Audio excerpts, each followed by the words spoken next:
Welcome to the Breech Birth podcast. I'm Sasha Hopkins, private midwife, breech birth educator, and your host. This is a space to hear the real, raw, and powerful stories of women who have experienced breech birth in all its layers. Each episode features honest conversations with women who've experienced breech firsthand, offering insight and reflection. This podcast was born from the knowing that these stories need to be heard to inform, connect, and reclaim the story of breech birth. Whether you're navigating breech birth yourself, supporting others, or simply curious, welcome and thank you. Hi, Tamara. Welcome to the podcast. Thanks.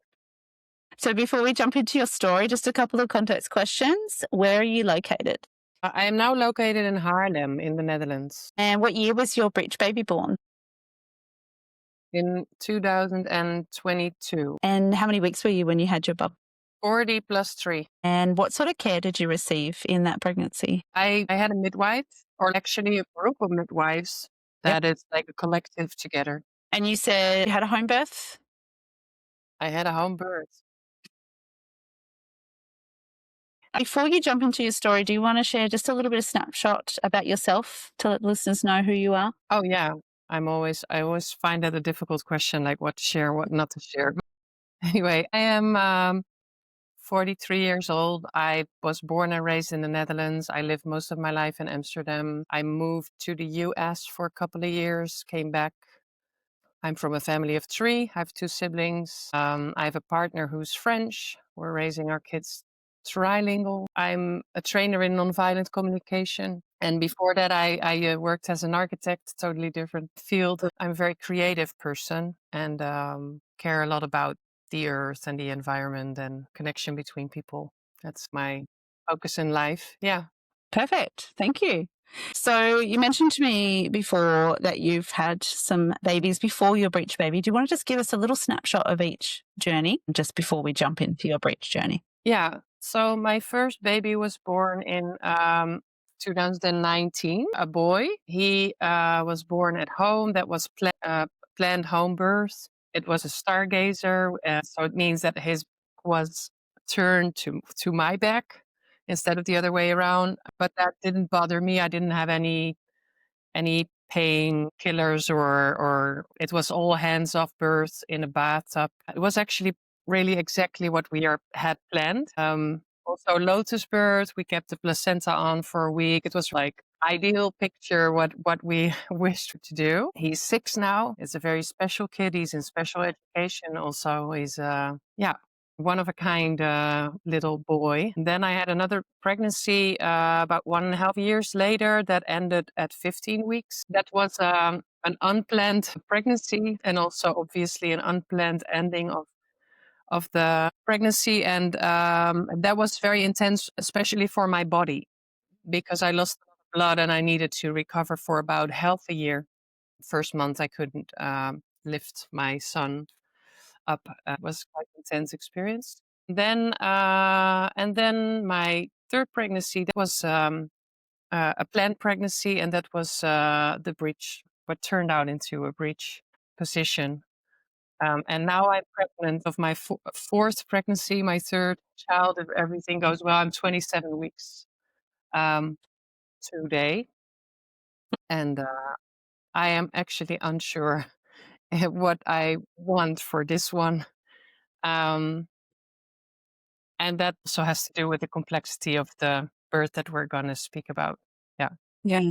Thank you. So let's start from the beginning. So what was the year gap from your early birth to your third? Let me see. Wow. Calculation. I would say from the early birth was in August. And then I think I was feeling kind of okay again in January, February, something like that. And she was born May next year. So I would say about a year between the early birth and the moment that I was pregnant again. And that was planned. When we planned to get pregnant again, I was pregnant in 2 months again.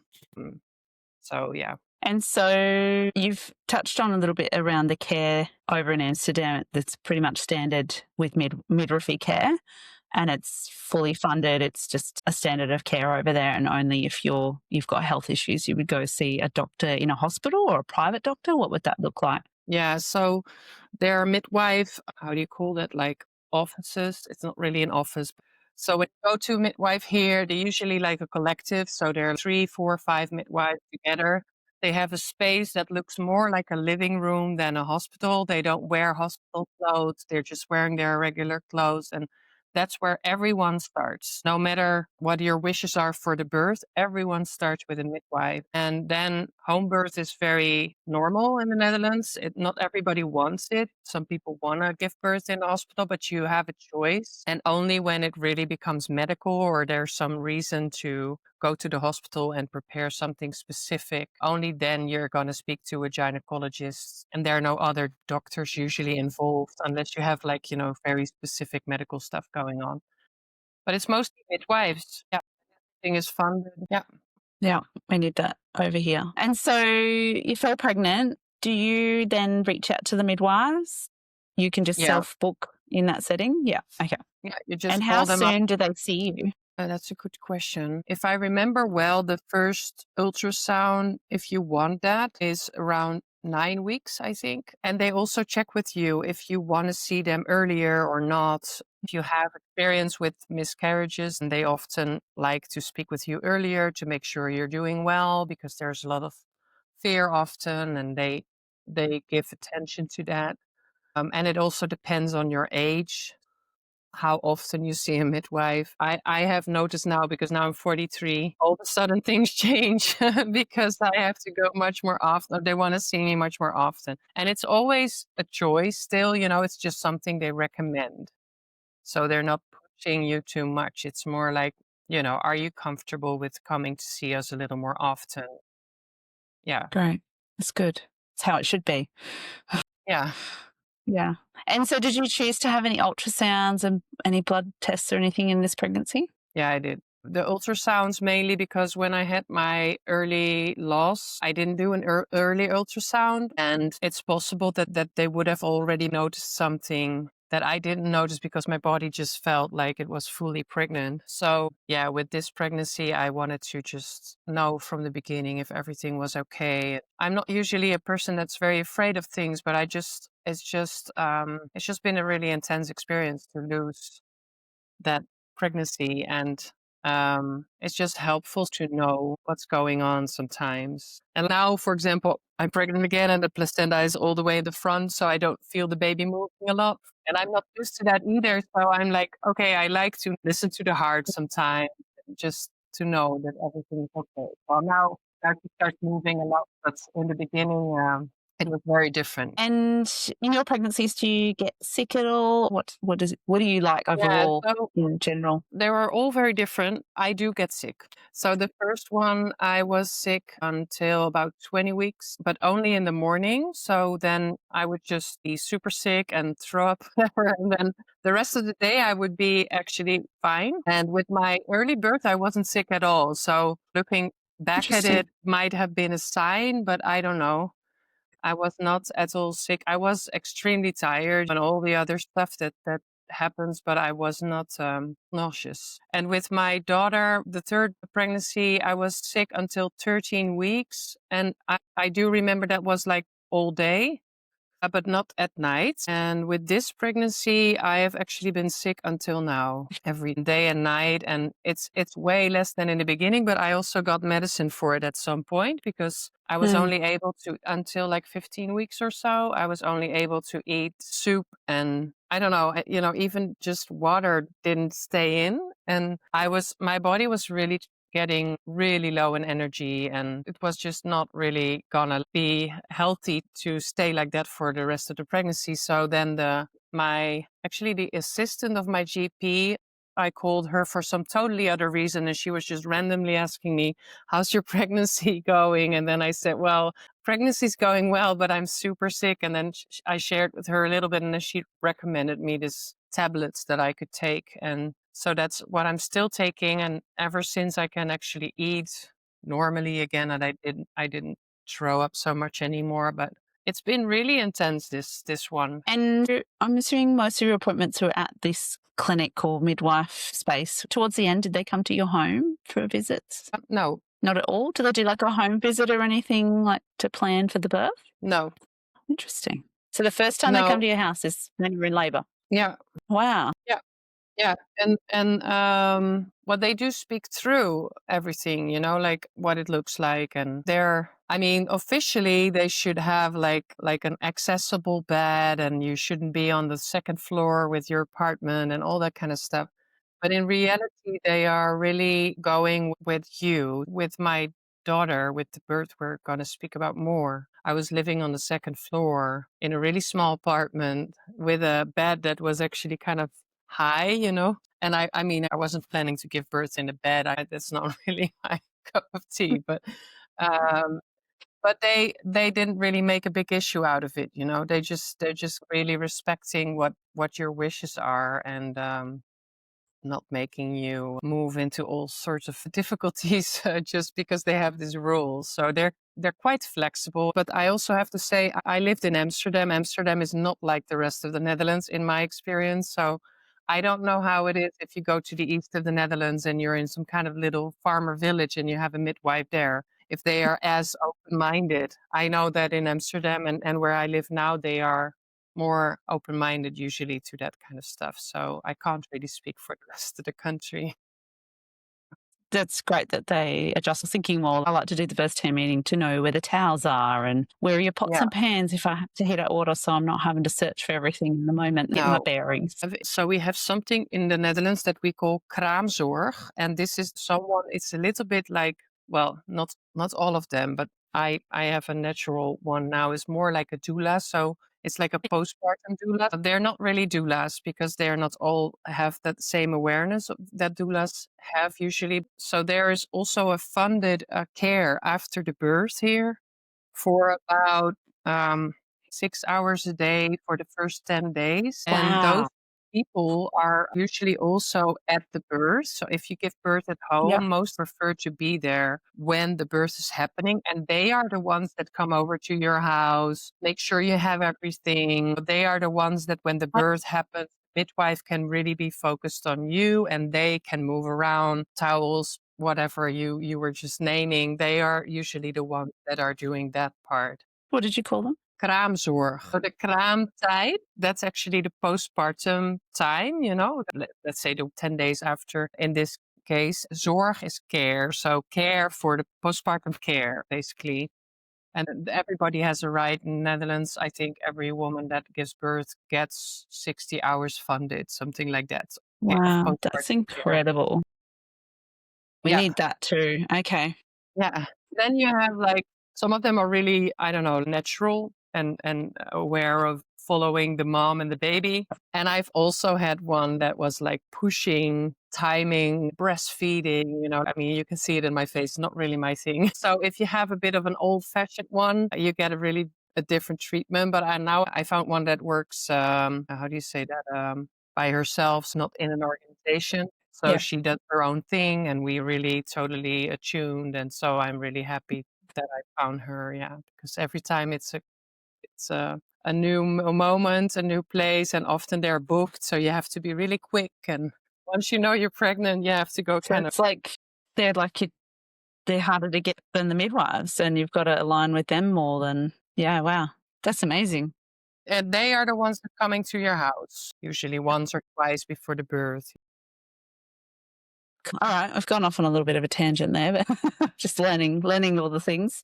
So you're getting towards the end of your pregnancy. Did you know that baby was breech prior, or did it end up being a surprise breech? No, it was a surprise. Actually, I've been to the midwife that the day of the birth, and she didn't notice anything. And I don't know because afterwards I was reading about it, and I remember I had this huge pressure on my ribs that was super painful and hard that I didn't have before. So afterwards I thought it was probably the head and not the bum. But yeah, they can also, of course, make a mistake in feeling what's happening. And they didn't make an ultrasound. They don't make ultrasounds in the end anymore here. So it's really feeling. And so it was total surprise. Yeah. Yeah. If they had known and end up being a breech, would they still support you at home there, or do they have to refer you to the hospital? No, if they know it's a breech, they try to turn it first. And if they can't, then you have to go to the hospital. But you can choose to do it a vaginal breech birth. So there is support for that. But they don't want you to do it at home, and you will hear it from the story. I actually think that's a good idea now, but yeah, it can be dangerous also for the baby. I don't know. I don't know a lot of other stories, breech birth stories, but Yeah. yeah, I So do you think want to for us, start from the beginning of how your labour started and go from there? yeah. So I went to the midwife the same day. I think it was about, the time with that birth is like crazy because so many things happen. So I don't really know exactly the time, but somewhere in the evening, I already went to bed. My water broke, and it went really quick. Like my water broke, and I had really quickly regular contractions, and my partner started to fill up the bathtub, and I came out of bed and I called the midwife, and she came, and the bathtub wasn't even half full, and I kind of just went in it to kind of catch my contractions a little more easy, because the warm water helps with that so much. And she came, and then she felt, and I was already kind of almost already there. And then she felt more, and she said, I feel the feet. So it went super quick. It was within 1 hour, I think, between my water breaking and us. And then she said, you want to feel yourselves. That was really, I can still feel it in my finger. Like she let me feel. I was like, oh God, it's the feet, it's just so surreal. It's so surreal. And I know I speak a lot with women about birth, and I know a lot about a lot of situations, so I also knew this is serious business when you're at home and the feet are almost already out. And she said, we have to go to the hospital. I said, well, it's not possible because it's just, I can't push my baby back in. It was just coming out. And she said, okay, yeah, I hear you. Okay, we're not going to the hospital. She let me come out of the bathtub because it would be easier for her to support. And so I went on hands and knees. They already called another midwife to join that I knew from earlier on also. They called in ambulance, and with the ambulance, there had to be police in the street, and it Oh my was like a goodness. big circus. And I was living in this small village that's eaten up by Amsterdam. So the streets are really small, and everybody's living really kind of close to each other. And so the whole village was probably aware of like a police car and two ambulances in the street and another midwife coming in. And I was living in a really small house back then. It was 35 square meters or something. So there were like two ambulance people in the room and two midwives and the postpartum care and my partner, and my son woke up.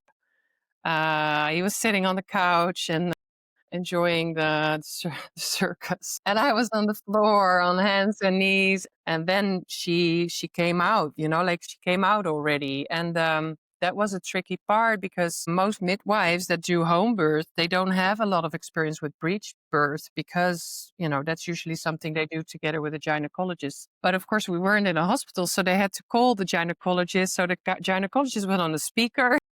So it was like, I'm laughing about it now, but it was a big circus. And mostly what was happening in me was, okay, they told me that, I like to give birth really following my body. Only she got stuck. And there was no way I could do it alone in that moment because she got stuck with her arm. So the whole body was out at some point, and she got only one arm up and the rest was out.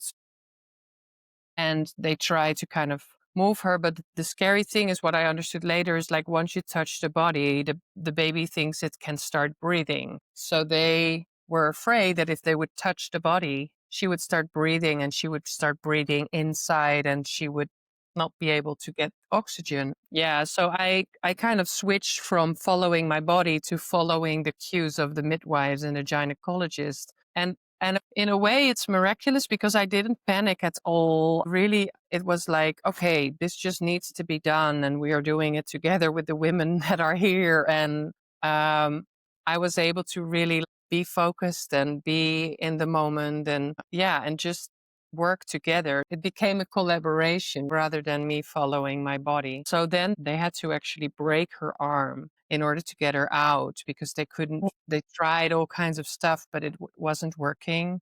And they were really afraid that she wouldn't make it if, and we tried everything, like all sorts of positions and yeah. And did they go internally to do that, or was it with a maneuver, like with a more of a pulling motion of baby to cause that to happen?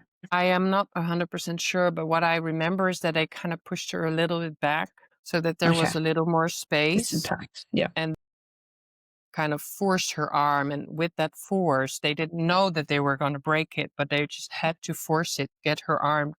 But it pushed her back and there was a little more space to bring her arm down and then she could come out. She didn't look too good when she came out. It was clearly not for her. It hadn't been the ideal birth. But for me, it was, I don't know, like my midwife was asking me, like, what do you think? And I said, I think she's okay. And I really felt that, like intuitively, I just felt like she's okay. She's okay. And so the midwife was kind of relieved. She said, I know that, the moms usually know best, so I trust that. But I did take her to the hospital right away to get her checked. And so they took her to the hospital before me.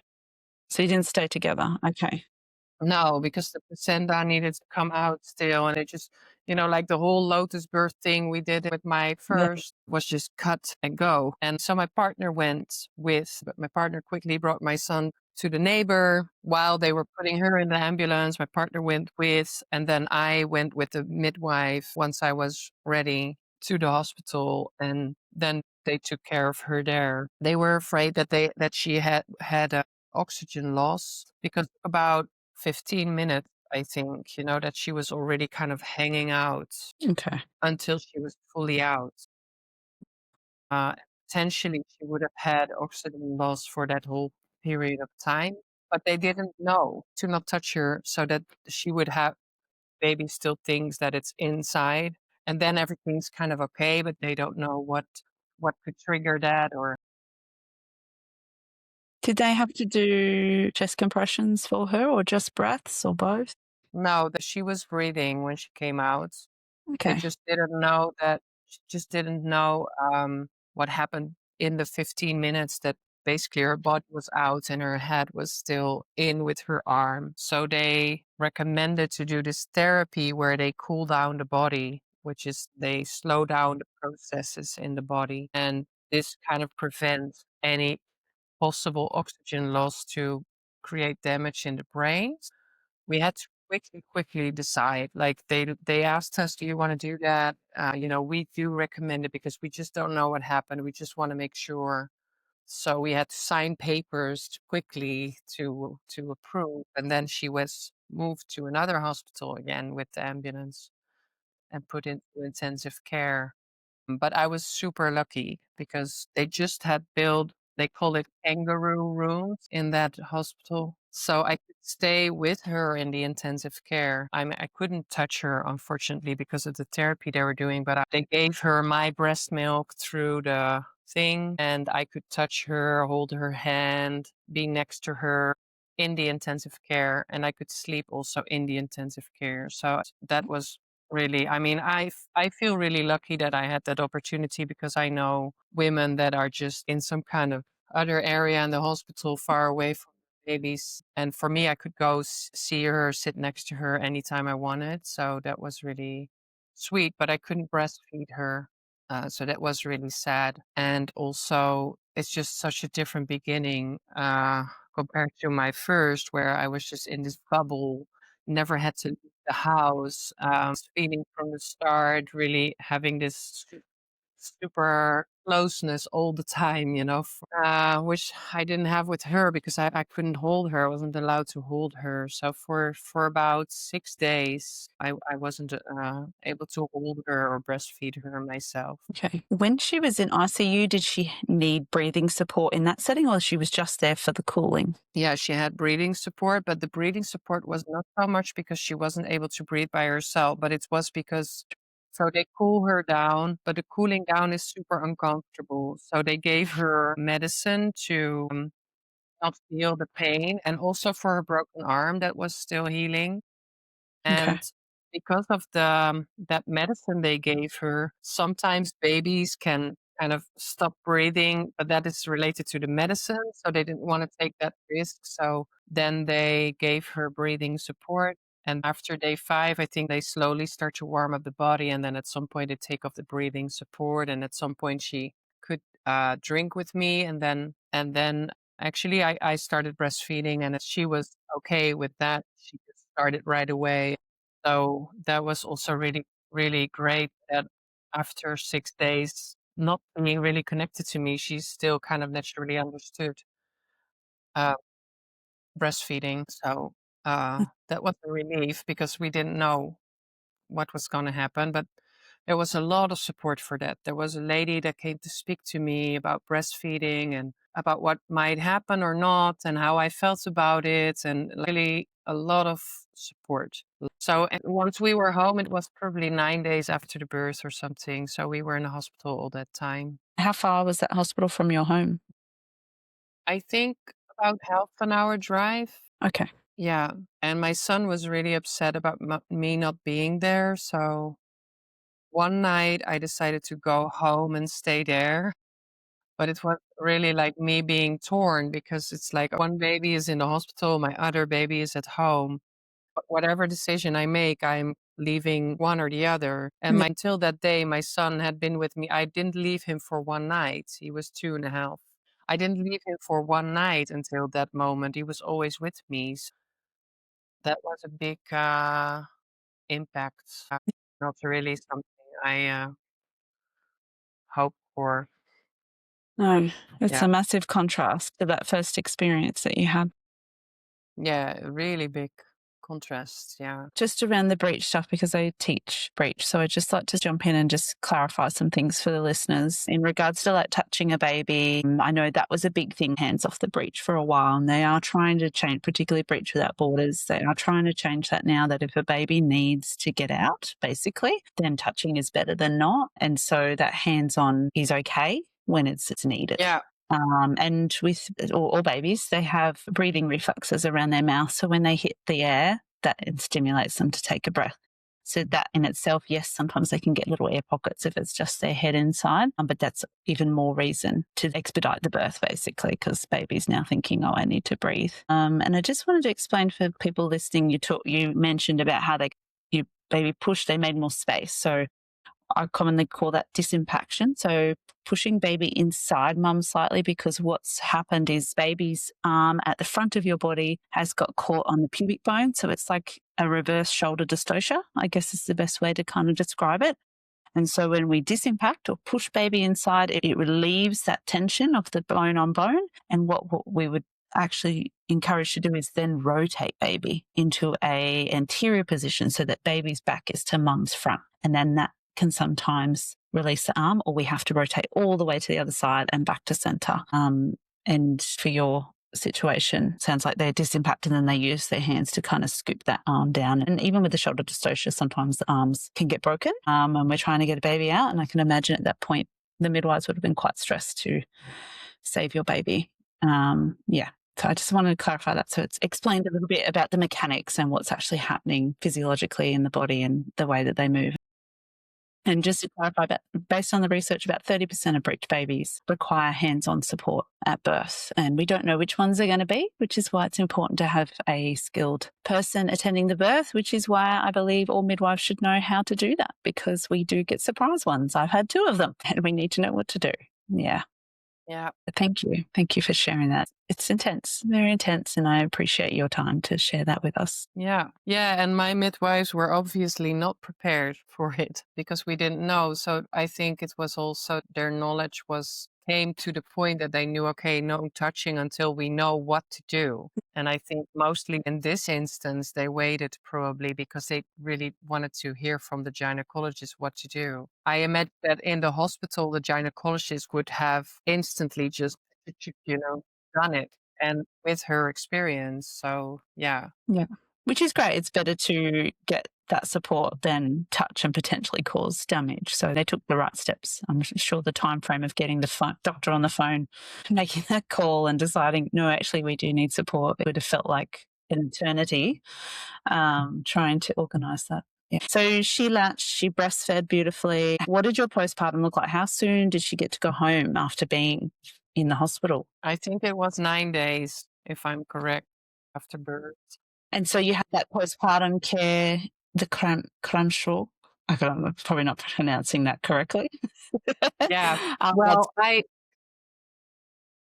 I could have had, but because I was physically actually already quite far in my recovery after those 9 days. And also in those 9 days, what was nice about it in a weird way is that there wasn't a lot of visiting going on because it was the intensive care that was not allowed to bring many people in. And it was also still kind of more COVID sensitive then than it is now. So I had a lot of time to really rest. I didn't have my son to take care of. I didn't have visitors coming in. So in a way I was well rested, and I was really looking forward to not having all these doctors and nurses around all the time, you know? So the postpartum care for me, it felt a bit like another person for 10 days in my house.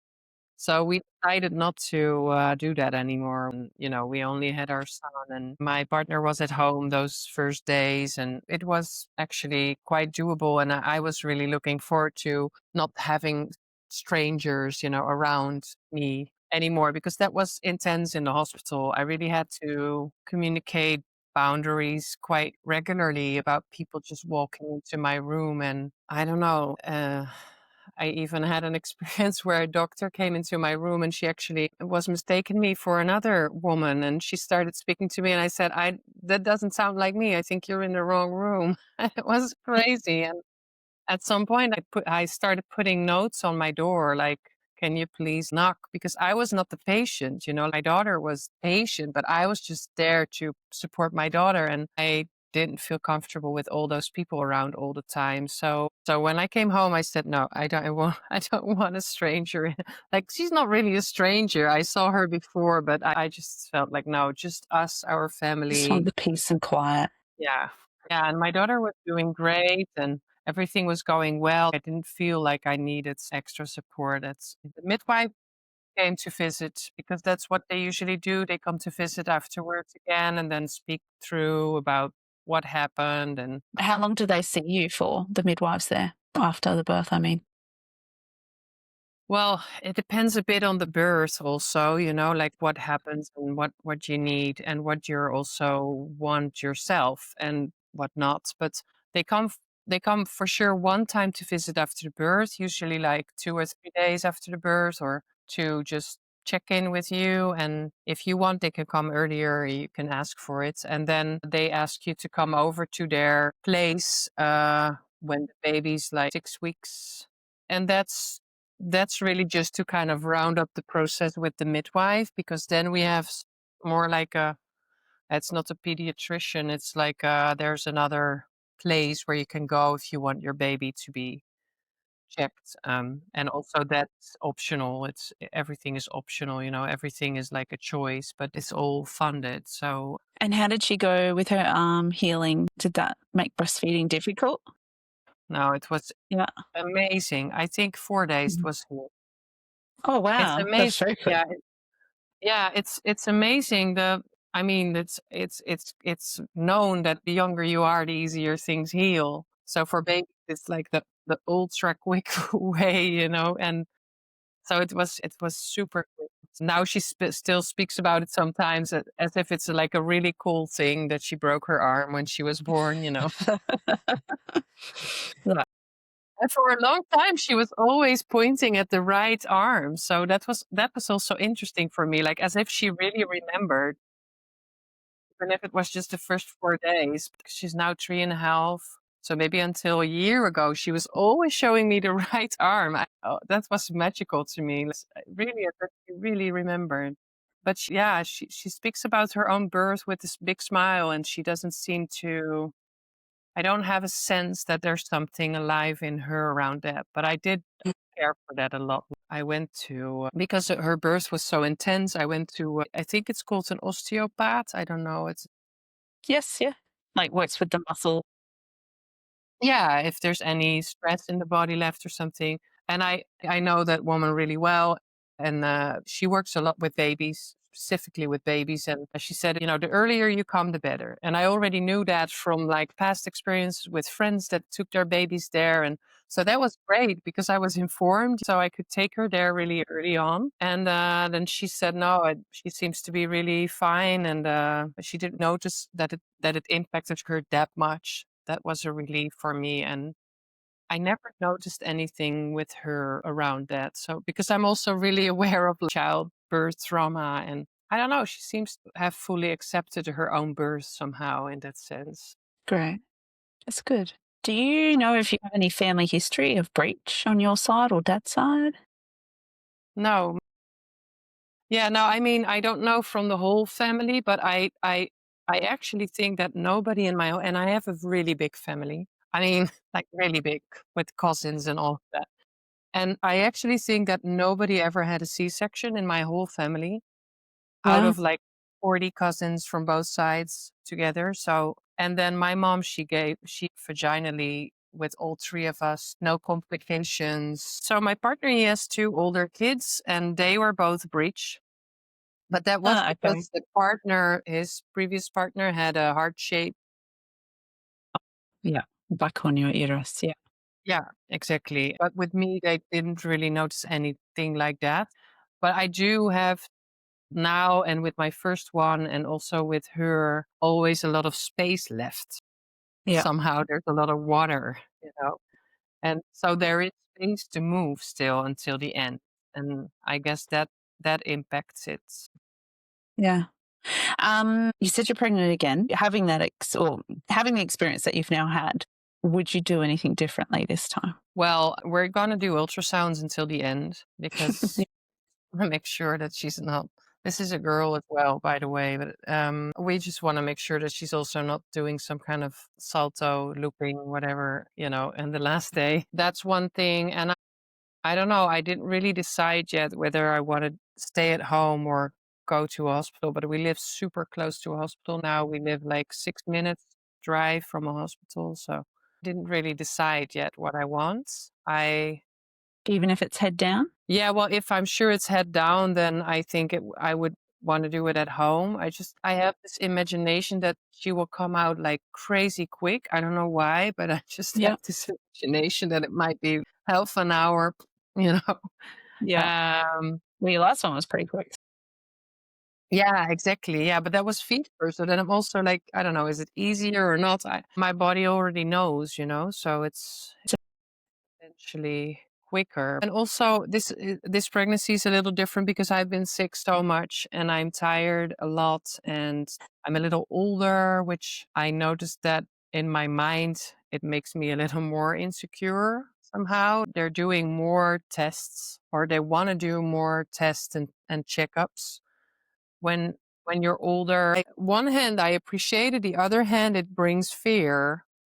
And I don't know. I'm sometimes wondering whether my fear is just because they give me all these messages, you're older, you're older, you're older, even though it doesn't really say anything about my physical state or the capacity of my body. So I'm still waiting for the answer in myself. Come back to your intuition. Always trusting your Yeah. intuition. So knowing that you've had a breech baby, there's always, of course, a potential that you could have another breech baby. Have you been looking at any resources or anything to educate yourself now that you're pregnant again? Or you kind of just, I'll deal with it if it comes? Well, I think I know already so much from it because of my experience and because of speaking to other women. And I know in Amsterdam it was the talk of the town, even though Amsterdam's not really a town. But I met a midwife a couple of weeks later at the playground with my kids, and I told her about my birth, and she said, "Oh, that was you." So apparently the whole city knew. All the midwives have known. Yeah, all the midwives in Amsterdam knew about my birth. But I think I learned a lot from this kind of conversations. And then also at the same time, I'm not a doctor. I don't have the experience that some of those midwives and gynecologists have with breech birth. So I was really grateful to have this team of women around me that were actually experienced enough to, make it happen together with me. And for me, it's more important to know that I can trust there will be a team waiting for me, when I need it. And that's as far as I go around educating myself, because I don't know, like, you can't possibly prepare for all the scenarios. Maybe I'll be so prepared for bridge work and then something totally different happens. I don't know. And I think that I also just want to trust those women that are caring for me and the baby in that moment. So no, I think I know enough for myself. For women listening to this story who might have a breech baby on board, do you have any words of wisdom or advice you'd like to share with them? Wow, that's a hard one because I didn't know I would have a breech birth. So I guess it's different when you know you're gonna have a breech birth. I really trust that you can have a natural birth when you have a breech birth. I really trust that. I do think that it's important to have women around you that can support you with that you really trust. I think that's the main thing. And also whether you do it at home or whether you choose to do it in a hospital, like, it's not a mind decision. It's it's something what works for you and where you feel comfortable. I think that's most important. You have to feel comfortable yourself. And if that's in a hospital, that's in a hospital. And if that's at home, that's at home. I think that answer is only here. That's also why I didn't decide yet. I know that closer to the date, I will know. At some point, I will know. And I trust that. So I'm not going to like go to bed and think about it and not sleep and be busy with it all the time. And just like, when I know what I need, and I know if that midwife or that gynecologist or whatever is the right person. And also, my experience is that with every birth I had, somehow the right people were there in the right moment. So I also really want to trust that that's just going to happen again. And also for breech. Yeah.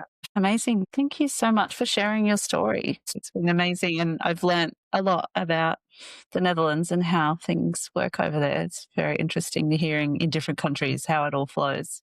Yeah, definitely. So different, right? And also not, I think, because I've been speaking to women all around the world and I traveled a lot. And it's like the system might be different, but we as women or Yes. people giving birth, supporting each other, that's not different. We are everywhere. So in that sense, it's also a universal thing. Yeah. We all hold power. Yeah, obviously, I would really wish for every woman to have postpartum care and to have all of that funded. That's a big difference that I want to acknowledge. But I think in itself, we are all women and we all have that same wisdom and power to support each other. So, Beautiful way to finish. Thank you again. welcome. Thank you. Thank you for listening to the Breech Birth podcast. These stories matter. They stretch what we think we know and bring voice to experiences that need to be heard. I'm so grateful to the women who have shared their experiences with us, raw, real, and full of wisdom. If this episode resonated with you, please follow, share, or leave a review. You can find us on Instagram, Facebook, and YouTube at Breech Birth Podcast. And if you have a breech story to share, I'd love to hear from you. Until next time, may we continue to reclaim the narrative, one story at a time.